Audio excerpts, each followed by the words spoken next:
Hello everyone, welcome back to my channel. Falaknuma Kalimata temple, చెట్టు కింది దొరసాని. మంగళవారం ఇవాళ, ఆదివారం అలాగే శుక్రవారం అమావాస్య రోజు చాలా రష్ ఉంటుందంటండి. ఆ రోజు మనం మొక్కున్న కోరికలు తీరాలని అమ్మవారికి ముడుపులు కడతారు.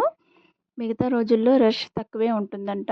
గుడి టైమింగ్స్ వచ్చేసి మార్నింగ్ 6 to నైట్ 10 వరకు.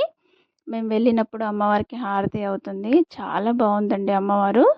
వీడియోస్, ఫొటోస్ ఎందుకో తీయనీయట్లేదు. చాలా వరకు తీసి పెడుతున్నారు వీడియోస్లో. ఇంకా నేను వీడియో అయితే తీయడం సరిగా అవ్వలేదు. ఫొటోస్ అయితే క్లోజ్గా తీసాము అక్కడ దగ్గరికి వెళ్ళినప్పుడు. ఇంకా మొక్కిన వాళ్ళందరూ ముడుపులు అయితే కడుతున్నారు.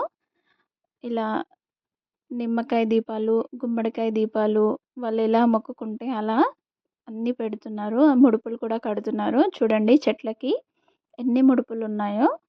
వెనకాల ట్రైన్ కూడా వెళ్తుంది కదండి. ఫలక్నామా రైల్వే స్టేషన్లో దిగి మనం గుడికి కూడా ఈజీగా వెళ్ళిపోవచ్చు, దగ్గరలోనే ఉంటుంది. నా వీడియో కనుక నచ్చితే ప్లీజ్ లైక్ చేయండి, షేర్ చేయండి, సబ్స్క్రైబ్ చేసుకోండి. Thank you.